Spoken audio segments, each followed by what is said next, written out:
नमस्कार दोस्तों, आपका हार्दिक अभिनंदन है बिब्लोफाइल के डिजिटल प्लेटफॉर्म पर। मैं दिनकर राणा हमेशा की तरह आपका स्वागत करता हूं। एक नया मॉक टेस्ट सोल्यूशन लेकर आए हैं, आइए चर्चा करते हैं। प्रथम ज्ञानपीठ पुरस्कार विजेता निम्नलिखित में से किस राज्य में से थे? मतलब कि पहली बार जब ज्ञानपीठ पुरस्कार दिया जाता है, कुरूप जी को दिया जाता है, और किस राज्य से ये बिलोंग करते हैं, ये हमसे पूछा जा रहा है। तो आइए बात करते हैं इनके बारे में। ठीक है, प्रथम ज्ञानपीठ पुरस्कार,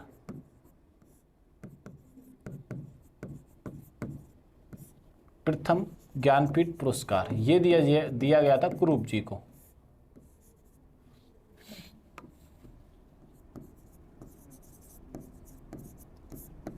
कुरूप जी को दिया गया, तो किस राज्य से संबंध रखते थे? ये केरल से संबंध रखते थे। ये बात आप लोग यहां से ध्यान रखना, किस राज्य से संबंध रखते थे? ये केरल से संबंध ये रखते थे। ये बात आप लोग यहां से ध्यान में रखिएगा। बात समझ में आई कि नहीं आई? ठीक है ना। केरल का हाल ही में नेम परिवर्तन किया गया, और क्या क्या किया गया है? तो केरलम कर दिया गया है नाम परिवर्तन। ये बात आपको करंट और स्टैटिक में दोनों में याद रखना है। केरल का नाम परिवर्तन करके केरलम कर दिया गया है। ठीक है, ये बात ध्यान। केरला की जो राजधानी है वो क्या है? वो है तिरुवनंतपुरम। राजधानी क्या है? तिरुवनंतपुरम है बच्चों। ये बात भी अपने को यहाँ से याद रखनी है, तिरुवनंतपुरम। ये बात आप लोग यहाँ से ध्यान में रखिएगा। यहाँ पे हाल ही में चुनाव हुए हैं। ठीक है, इनका रिजल्ट 4 मई को आएगा, लेकिन जो सीएम है वो है पी विजयन जी। सीएम का नाम क्या है? पी विजयन जी है। ये बात यहाँ से ध्यान रखनी है। और यहाँ की शहर एक बहुत बड़ा शहर है जिसका नाम है कोची। अरब सागर की रानी के नाम से जाना जाता है, अरब सागर की रानी। ठीक है, ये बात आप लोग यहाँ से ध्यान में रखिएगा। ठीक है, एक यहाँ पे नेशनल पार्क है, बहुत फेमस नेशनल पार्क है जिसका नाम है Periyar national park. National park का नाम क्या है? Periyar national park. ये बात आप लोग यहाँ से ध्यान रखना। नेक्स्ट पॉइंट, भारत की सबसे लंबी झील वेम्बनाड झील भी यहीं पे है। वेम्बनाड झील कहाँ पे है? वो भी केरल में है। ये बात अपने को केरल से यहाँ से रिलेटेड याद रखना है। ठीक है ना। आइए आगे बढ़ते हैं। समपार्श्विक उधार उधार दायित्व CBLO है क्या? ठीक है ना। समपार्श्विक उधार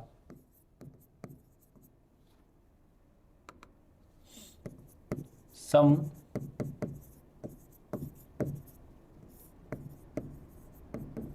उधार और उधार दायित्व, ये हमसे पूछा जा रहा है। ये है क्या? एक्चुअली में मनी मार्केट इंस्ट्रूमेंट है। ये क्या है बच्चों? मनी मार्केट इंस्ट्रूमेंट है। Money market instrument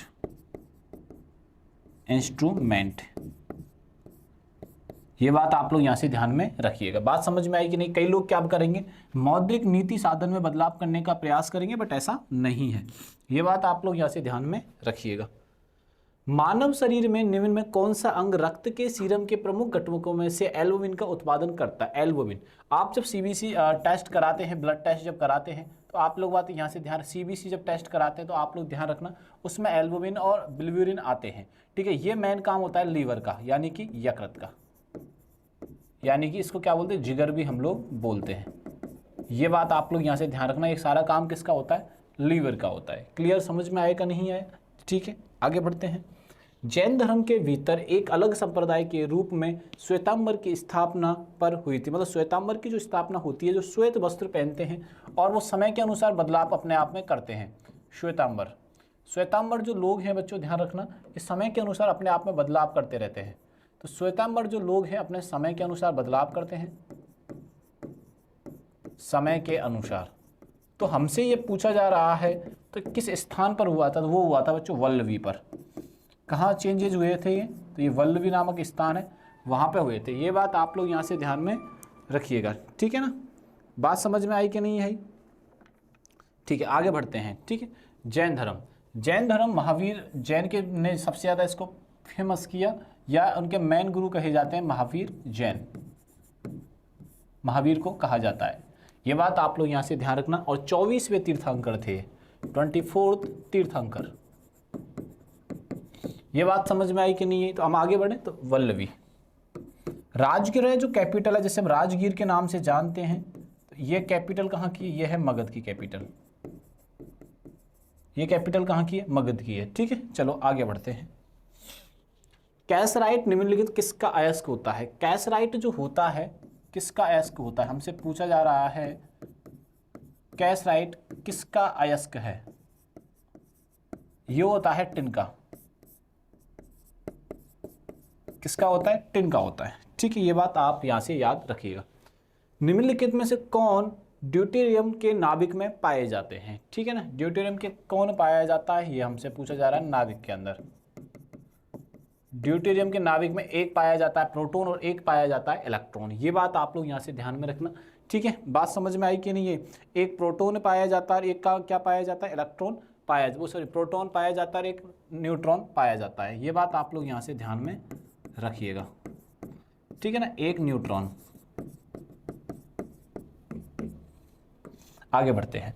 Genghis Khan ने किसके शासनकाल में भारत पर आक्रमण किया था? तो 1221 में चंगेज खान ने आक्रमण भारत पर कब किया? तो 1221 में अटैक किया गया था। ठीक है, इस समय पर 1206 में एक सल्तनत की स्थापना होती है जिसे हम जानते हैं दिल्ली सल्तनत के नाम के तौर पर, दिल्ली सल्तनत। और दिल्ली सल्तनत में पहला जो वंश होता है, दिल्ली सल्तनत में पहला वंश जो होता है, उस वंश को हम क्या कहते हैं? हम उस वंश को जानते हैं गुलाम वंश के नाम से। किस वंश के नाम से? गुलाम वंश के नाम से। तो गुलाम वंश, गुलाम शासकों में एक राजा हुआ जो 1221 में, जिसका नाम था इल्तुतमिश। इल्तुतमिश, ये बात आप लोग यहाँ से ध्यान रखना। फिर इससे पता लगता है कि चंगेज खान जब भारत पर आक्रमण करता है तो भारत का राजा, मतलब दिल्ली सल्तनत का राजा कौन होता है? तो शासनकाल में आया था, तो इनमें से आया था इल्तुतमिश के शासनकाल में। इल्तुतमिश का कोई बेटा नहीं था, तो ये अपनी जो गद्दी सौंपता है वो रजिया सुल्तान अपनी बेटी को सौंपता है। रजिया सुल्तान, आपने सुना होगा, रजिया सुल्तान दिल्ली की एकमात्र मुस्लिम शासिका, दिल्ली की एकमात्र मुस्लिम शासिका। इसका कार्यकाल बहुत छोटा रहता है, ये बात आप लोग ध्यान रखना। 1236 से लेकर 1240 तक इसका शासनकाल रहता है। ये बात भी अपने को यहाँ से ध्यान रखना। ठीक है ना, दिल्ली सल्तनत के सारे लोग हैं, बलवन हुआ, ठीक है ना, या रजिया हुई, अलाउद्दीन खिलजी हुआ, इल्तुतमिश, ये सारे के सारे दिल्ली सल्तनत से संबंध रखते हैं। अलाउद्दीन खिलजी जो है, खिलजी राजवंश से होता है। किस वंश से होता है? खिलजी राजवंश से ये होता है। ये बात आप लोग यहाँ से ध्यान में रखिएगा। ठीक है, आइए आगे बढ़ते हैं। भारतीय राष्ट्रीय कांग्रेस का एकमात्र सत्र जिसकी अध्यक्षता महात्मा गांधी जी ने की थी। ठीक है, भारतीय राष्ट्रीय कांग्रेस,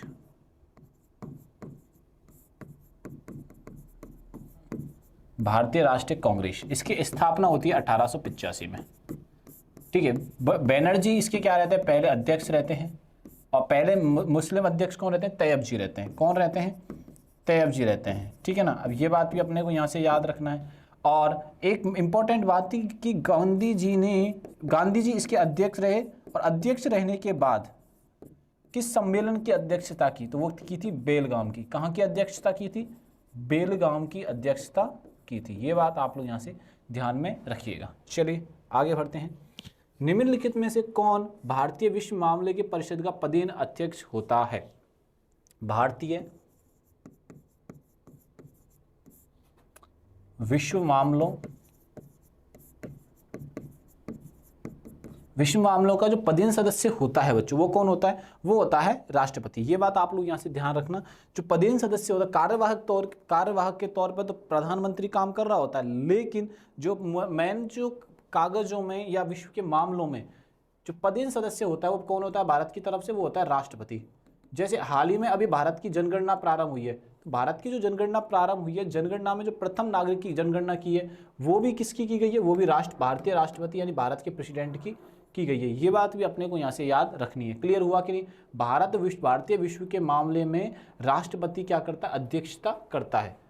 अध्यक्ष कौन होता है? राष्ट्रपति होता है। ऑप्शन कहाँ पे? ये रहा हमारा। और हमारे भारत देश के अभी वर्तमान में राष्ट्रपति कौन है? भारत देश के जो वर्तमान राष्ट्रपति हैं उनका नाम क्या है? उनका नाम है द्रौपदी मुर्मू जी। द्रौपदी मुर्मू जी है।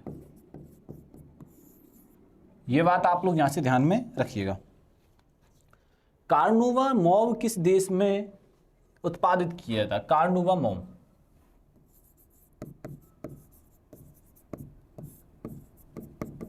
कार्नुवा मोम किस में देश में तैयार किया जाता है? तो ये तैयार किया जाता है ब्राजील के अंदर।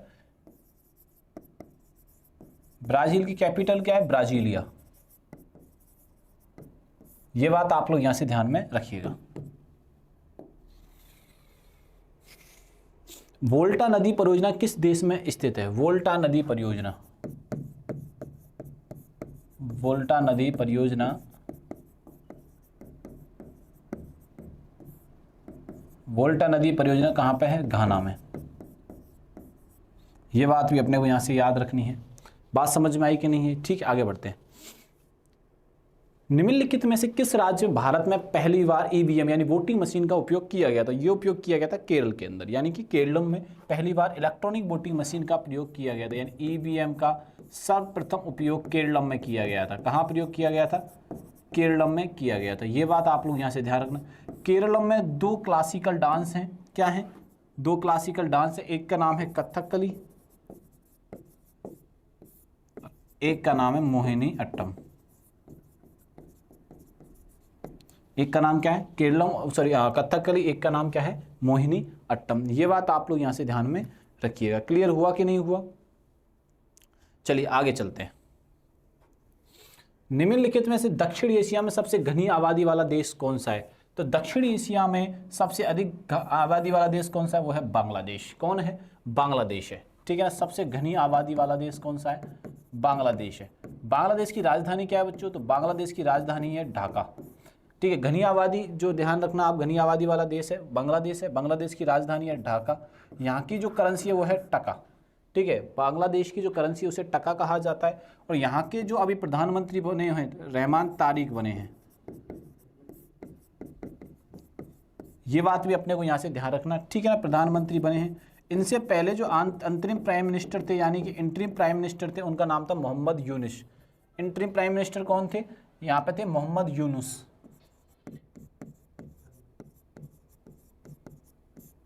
ये बात भी अपने को यहां से याद रखनी है। ठीक है।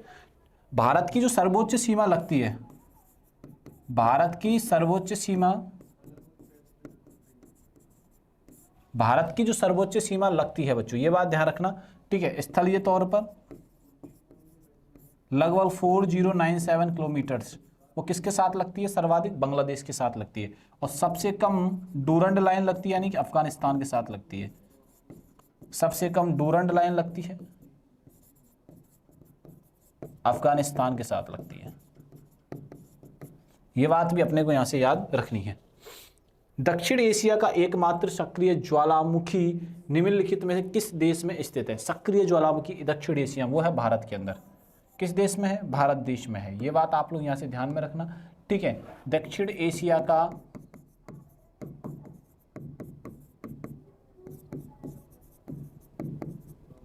एकमात्र सक्रिय, ठीक है, सक्रिय ज्वालामुखी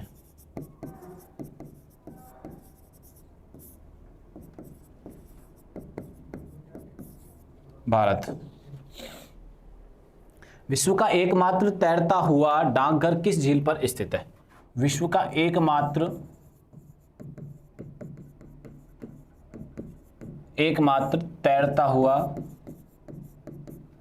तैरता डाकघर, ठीक है ना। कहां पे है ये? डल झील पे है। कहां पे है बच्चों? डल झील पे है। डल झील कहां पे है बच्चों? जम्मू एंड कश्मीर में है। कहां पे है बच्चों? जम्मू एंड कश्मीर में। ये कैसी झील है बच्चों? मीठे पानी की झील है। और सबसे ज्यादा लुप्त झीलें कहां पर हुई हैं? जम्मू एंड कश्मीर में। लुप्त झीलें सर्वाधिक जम्मू एंड कश्मीर में हुई हैं बच्चों। ये बात आप लोग यहां से ध्यान में रखिएगा। चलो आगे बढ़ते हैं। तेल बीज प्रौद्योगिकी मिशन को लागू करने की जिम्मेदारी किस सरकारी संस्था की सौंपी गई है? तेल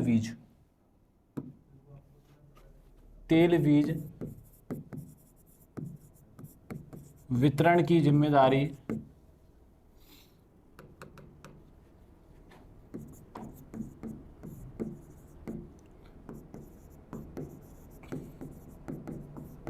तेल बीज वितरण की जिम्मेदारी किसको सौंपी गई है? ये हमसे पूछा जा रहा है भैया कि किसको सौंपी गई है। देखो, तेल बीज से रिलेटेड जो डिसीजन लिया जाता है वो किस डिपार्टमेंट के द्वारा लिया जाता है? तो वो लिया जाता है कृषि मंत्रालय के द्वारा। किसके द्वारा लिया जाता है? तो कृषि मंत्रालय के द्वारा लिया जाता है। ये बात आप लोग यहां से ध्यान में रखिएगा। दिवाला और ऋण शोधन संहिता आईबीसी 2006 का 16 का प्रमुख उद्देश्य क्या है? दिवाला और ऋण शोधन, दिवाला ऋण शोधन, ऋण शोधन का शोधन संहिता, ठीक है, संहिता का प्रमुख उद्देश्य क्या है? ये हमसे पूछा जा रहा है कि दिवाला और ऋण का कि प्रमुख उद्देश्य क्या है, ये हमसे पूछा जा रहा है। तो हमें पता होना चाहिए उद्देश्य क्या है, ठीक है। To promote foreign, to simplify the process resolving financial distress in business, व्यवसाय में वित्तीय संकट के समाधानों की प्रक्रिया को सरल बनाना, ठीक है। व्यवसाय में वित्तीय सहायता, व्यवसाय में व्यवसाय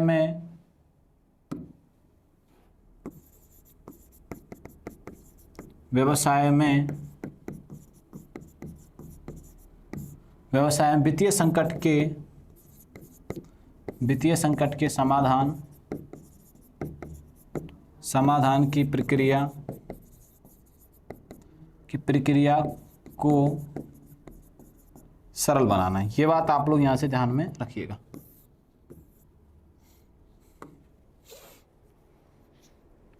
समष्टि अर्थशास्त्र में पूंजी निर्माण किस प्रक्रिया को दर्शाता है? पूंजी निर्माण, पहले आप लोगों को पता होना चाहिए कैपिटल क्या होती है।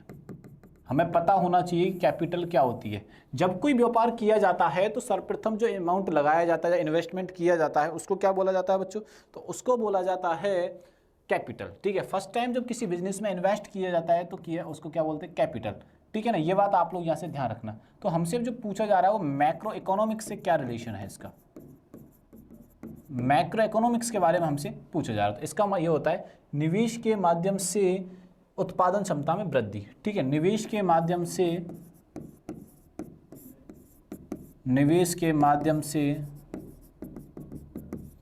उत्पादन क्षमता में वृद्धि, उत्पादन क्षमता में वृद्धि, ठीक है ना। ये बात आप लोग यहां से ध्यान में रखिएगा। निम्नलिखित आरबीआई गवर्नरों उनके कार्यकालों के सही कालानुक्रमित क्रम में इनको सेट करना भी है, ठीक है। आओ, संजय मल्होत्रा अभी हैं लास्ट में बिल्कुल से, उर्जित पटेल उनसे पहले, डी सुब्बा राव उनसे पहले, वाइट, अरे तो सारे के सारे एक जैसे आ गए। 1 2 3 और 4, अब देखो ये नहीं है, आंसर ये आ गया कि भाई देखो अभी संजय मल्होत्रा जी हैं तो 4 नंबर पे तो ये होगा, तो सब में तो लास्ट में यही आ गया। उर्जित पटेल इनसे पहले थे, डी सुब्बा राव इनसे पहले और रेड्डी इनसे पहले, तो 4 ये आ गया, आंसर इज डी, ठीक है ना। ये बात आप यहाँ से ध्यान रखना। आपको पता होगा कि नोटबंदी किसके समय पर होती है? तो रघुराम राजन जी के समय पर होती है। नहीं, इनसे पहले थे रघुराम राजन, इनको हटा दिया, उर्जित पटेल थे, ठीक है। और नोटबंदी होती कब है? तो 8 नवंबर 2016 को होती है, ठीक है। आओ आगे बढ़ते हैं। द्वितीय पीढ़ी के सुधारों का भारत में प्रत्येक विदेश निवेश पर क्या प्रभाव पड़ा है? बहुत शानदार क्वेश्चन है भैया कि किस पे प्रभाव पड़ा है, ये हमसे पूछा जा रहा है, ठीक है। आओ, इससे विदेशी निवेश में गिरावट आई है, विदेशी निवेश पर कोई प्रभाव नहीं पड़ा है, विदेशी कंपनियों के भारत में प्रवेश पर प्रतिबंध है, निवेश वातावरण में सुधार कर विदेशी निवेश को बढ़ावा देना, ये भाई करेक्ट है। ये कैसे अपन इनको सही मानना, आंसर इज ये रहा डी।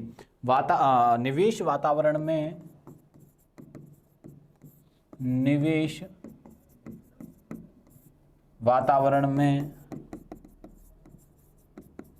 सुधार कर विदेशी निवेश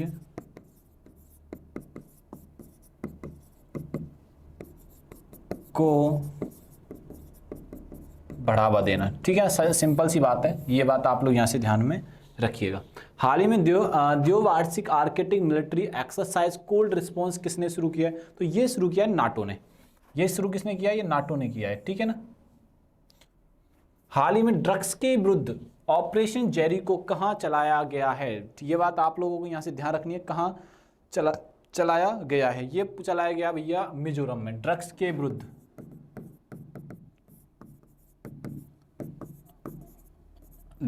विरुद्ध ऑपरेशन जेरिको चलाया गया है मिजोरम में। हाल ही में चर्चा में रहा बालेंद्र शाह किस देश के सबसे कम उम्र के प्रधानमंत्री बने हैं? बालेंद्र शाह जी ये नेपाल के प्रधानमंत्री बने हैं। कहाँ के प्रधानमंत्री बने? नेपाल के प्रधानमंत्री बनाए। और इन्होंने शिक्षा के क्षेत्र में बहुत बदलाव किया है। वीआईपी कल्चर को पूरी तरीके से उन्होंने समाप्त कर दिया। हाल ही में ये कार्यक्रम हुए हैं सारे के सारे। ये बात आप लोग यहाँ से ध्यान में रखिएगा। चलिए नेक्स्ट क्वेश्चन पे चलते हैं। हाल ही में नागोया प्रोटोकॉल के तहत अंतर्राष्ट्रीय स्तर पर मान्यता प्राप्त अनुपालन प्रमाण पत्र जारी करने में भारत ने कौन सा स्थान हासिल किया है? तो इसमें तो भैया नागोया प्रोटोकॉल में नंबर 1 भारत आया है। नागोया प्रोटोकॉल में भारत का स्थान कौन सा है? फर्स्ट है। कौन जारी करता है? तो जापान जारी करता है इसको। ये बात आप लोग यहां से ध्यान में रखिएगा। हाल ही में दमन अपसाइट डेवलपमेंट प्रोजेक्ट से गैस मोनेटाइजेशन की घोषणा किसने की है? तो वो की है ओएनजीसी ने। किसने की है? ओएनजीसी ने हाल ही में घोषणा की है। बच्चों वीडियो अच्छा लगे तो बच्चों दोस्तों को ज़्यादा से ज़्यादा शेयर किया करो, जिससे मोटिवेशन मिलता है। और चैनल को सब्सक्राइब करना बिल्कुल भी नहीं भूलना है। ये सारी जानकारी आपको याद रखनी है और अपना ध्यान रखिए। तब तक के लिए थैंक यू, धन्यवाद।